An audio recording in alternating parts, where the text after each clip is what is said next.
আমি 12 বছর পরে ব্যবসা করে বাড়ি ফিরলাম। ব্যবসা করে যখন বাড়ি ফিরি দেখি আমার বিবি একাকী বাড়িতে রয়েছে। আমি আমার বিবিকে বললাম, যেদিন আমি বাড়ি থেকে যাই তুমি গর্ভবতী ছিলে, বলো সে তোমার সন্তান বেঁচে আছে না মারা গেছে, ছেলে হয়েছে না মেয়ে হয়েছে?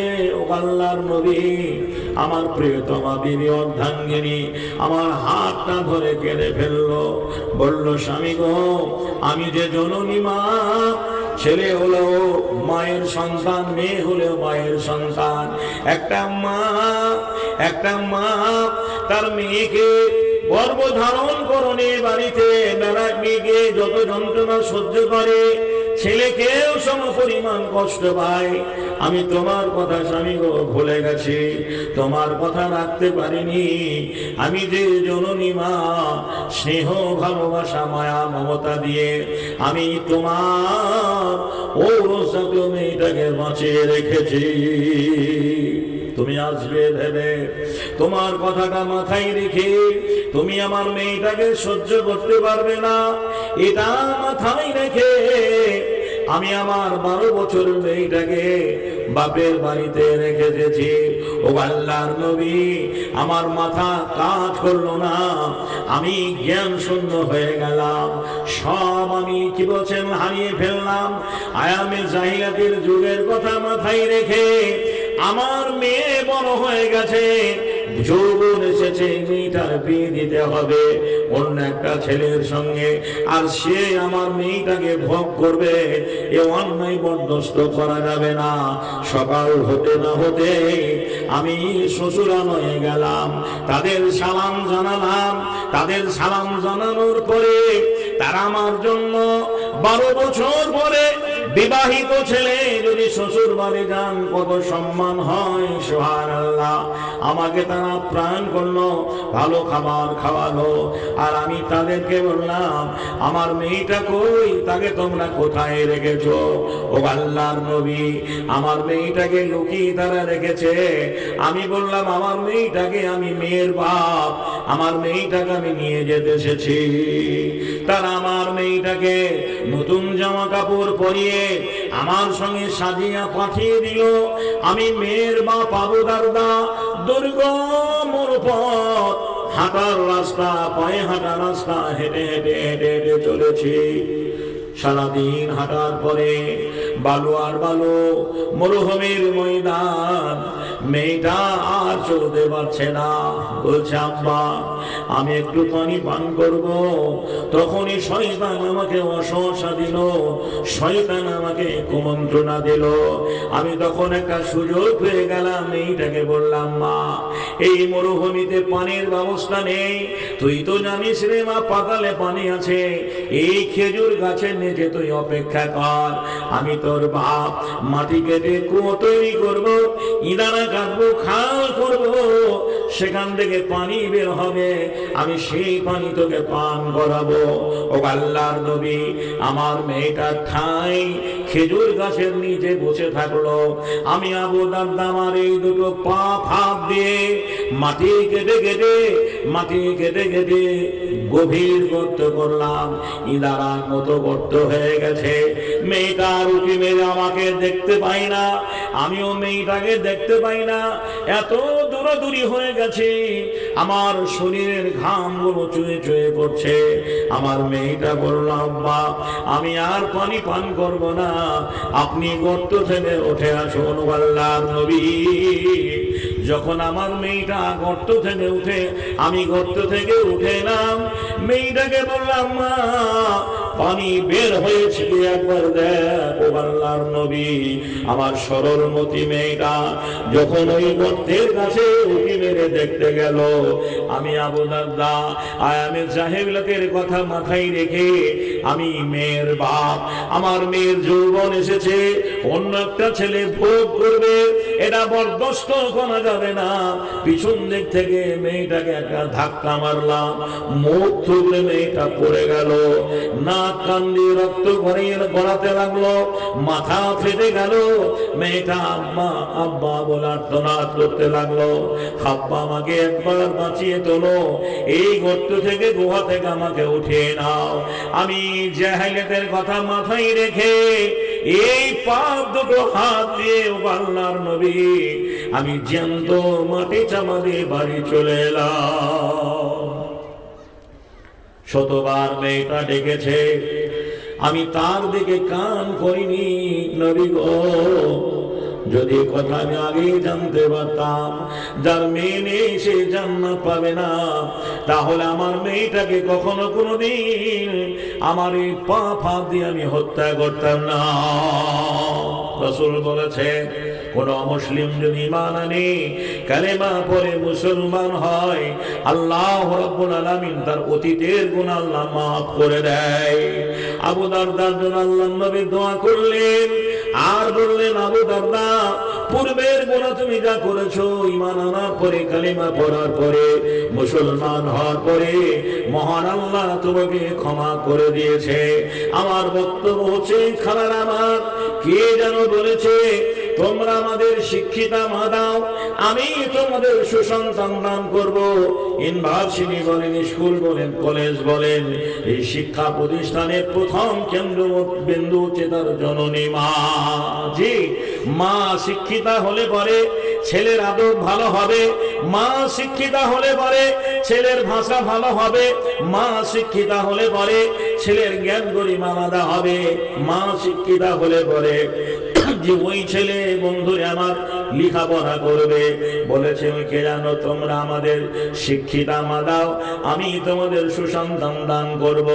তাই বন্ধুরে আমার দার্সে নিজামিয়া বহুদিন থেকে রয়েছে, ভগল দিঘি লপুরের মতো মাদ্রাসা বহুদিন ধরে, যুগ যুগ ধরে আছে। ওখানে পুরুষেরা শিক্ষা পেয়েছেন, জ্ঞানের আলো পেয়েছেন। একটা পুরুষ সবসময় বাড়িতে থাকে না, কর্মব্যস্ত মানুষ, কখনো ব্যবসার পারপাসে, কখনো মাঠে চাষ জমি নিয়ে, কখনো বিদেশে পাড়ি দিতে হয়। এই জন্য আল্লাহর নবীর কাছে একজন সাহাবী এসে বলছেন, ও আল্লাহর নবী, আমার মা বাপ দুই বেঁচে আছে, আমি প্রথমত কার সেবা করব? নবী বললেন, তোমার মায়ের। বলি, ইয়া রাসূলুল্লাহ, তারপরে কার? নবী আবারও বললেন, তোমার মায়ের। আবার আল্লাহর নবীকে সাহাবী বলছেন, ও আল্লাহর নবী, তারপরে কার? আবার আল্লাহর নবী বলেন, তোমার মায়ের। পর পর তিনবার মায়ের কথা বলেছেন, মায়ের কথা বলেছেন, তারপরে বাপের কথা বলেছেন। কারণ একটাই, একটা সন্তানকে মানুষ করার জন্য মাই যথেষ্ট, মাই যথেষ্ট। সুবহানাল্লাহ। ভাইরা আমার, তাহলে একটা মাইকে মেয়েকে যদি কোরআনী তালিম দেন, কোরআনের আলো তার মধ্যে থাকে, আল্লাহর ভয় যদি সে মেয়েটা থাকে, তাহলে তার ভাষা ভালো হবে, প্রতিবেশীর সঙ্গে ঝামেলা হবে না, ফাইসা কথা বলবে না, যে কটু কথা বলবে না, অসভ্য ভাষা বলবে না, গালিগালাজ করবে না। আল্লাহর নবী বললেন, দুনিয়াতে যতগুলো দামি জিনিস আছে, সব চাইতে দামি জিনিস শুকর করা, দিলা জিকির করা জবান। যে মুখে খোদার জিকির হয় সেই মুখ সব চাইতে উত্তম, যে অবস্থায় রাখে তাতে আলহামদুলিল্লাহ। কিন্তু সুবহানাল্লাহ, যাদের মধ্যে জ্ঞানের আলো নেই, যাদের মধ্যে শিক্ষা নেই, সুবহানাল্লাহ, যাই ঝামেলা হলে, শাশুড়ি বই ঝামেলা হলে ভাষা শোনা যায় না। জোরে বলেন ঠিক না ঠিক? এমন অশ্লীল ভাষা ব্যবহার করে, এমন ফাইসা কথা বলে, এমন গালি গালাজ করে, রাস্তার মানুষেরা বন্ধুরে আমার ছিছি করে, জি কান্দাও দেয় না। যার জন্য শিক্ষার প্রয়োজন রয়েছে, মাদ্রাসার, মহিলা মাদ্রাসার প্রয়োজন রয়েছে। বেশি কথা আপনাদের কাছে বলবো না, পিছনে বক্তা রয়েছে। ভাই গো, আল্লাহর নবীর 4টা মেয়ে ছিল, তাদেরকে কি প্রশিক্ষণ দিয়েছেন, কি ট্রেনিং দিয়েছেন, কি শিক্ষা দিয়েছেন? একটা করে সময় পেলে পরে আপনাদের কাছে তুলে ধরবো। আল্লাহ নবীর বড় মেয়েটার নাম রোকাইয়া। এই রোকাইয়ার বিয়ে হয়েছিল আবু লাহাবের একটা ছেলের সঙ্গে। যখন ইসলাম প্রচার করতে লাগলেন, হুড় হুড় করে অমুসলমানরা কালেমা পড়ে মুসলমান হয়ে যেতে লাগলো। মক্কার কাফেরদের ঘুম হারাম হয়ে গেল। আলোচনায় বসলো, সিদ্ধান্ত হলো কিভাবে মুহাম্মদের দিনকে ঠেকানো যায়, এই ধর্মটাকে কিভাবে বন্ধ করা যায়। আজকের যুগে যেমনি লড়াই রয়েছে ইসলামকে শেষ করার জন্য, বড় ষড়যন্ত্র করছে।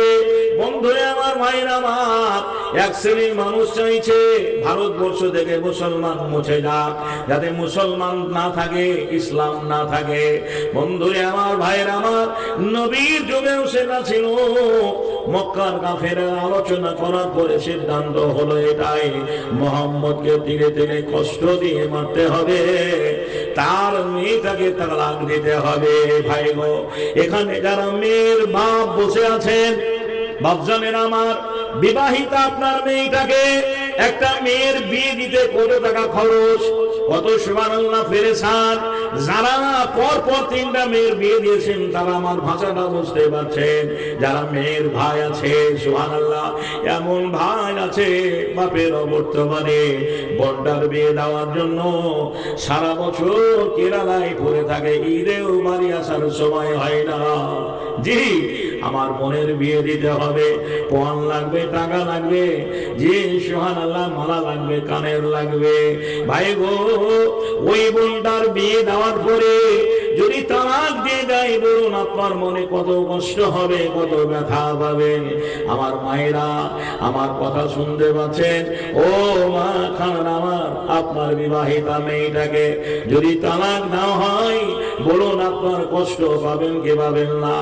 আমার ভাষাটা ওই বাপ বুঝতে পারছে যাদের বাড়িতে তালাকপ্রাপ্ত মেয়ে আছে।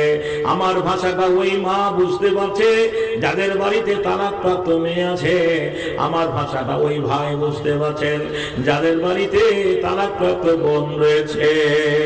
মক্কার কাফেরেরা আল্লাহর নবীকে কষ্ট দেওয়ার জন্য তার মেয়েটাকে তালাক দিয়ে দেওয়া হলো। সুবহানাল্লাহ। রোকাইয়া অল্প বয়সী মহিলা, একটা ছেলের জননী, বাপের অপরাধ, দিন প্রচার করে, ইসলামের পক্ষে কথা বলে, তাই তারা মানতে পারেনি। আল্লাহর নবীর মেয়ে রোকাইয়া চোখের পানি ফেলতে ফেলতে বাপের বাড়িতে আশ্রয় নিলেন। সময় পার হয়ে গেল, বেশ কিছুদিন কেটে গেল, গোটি বসন্ত হয়েছিল। আজকের দিনের মতো এত উন্নত মানের চিকিৎসা ছিল না। আল্লাহর নবী যুদ্ধে যাবেন, ডাক এসছে, জিহাদের ময়দানে যাবেন, সাধারণ লোকের কাছে। বন্ধু আমার, যে নিয়ে বিদায় নিয়ে মেয়েটার ঘরে এসে বলছে, মা রোকাইয়া রে, আমি যুদ্ধের ময়দানে যাব রে মা, আগামী দিনে তোর সঙ্গে দেখা নাও হতে পারে। যদি আমি যুদ্ধের ময়দান থেকে ফিরে আসি, তো জি অবর্তমানে এই বাচ্চাটার আমি দেখভাল করব। মেয়েটা হাউমাউ করে কেঁদে বললেন, আব্বা শরীরটা ভালো যাচ্ছে না আব্বা গো, আমার বর্তমানে যদি আমি মারা যাই, আমার এই বাচ্চাটাকে কে দেখভাল করবে?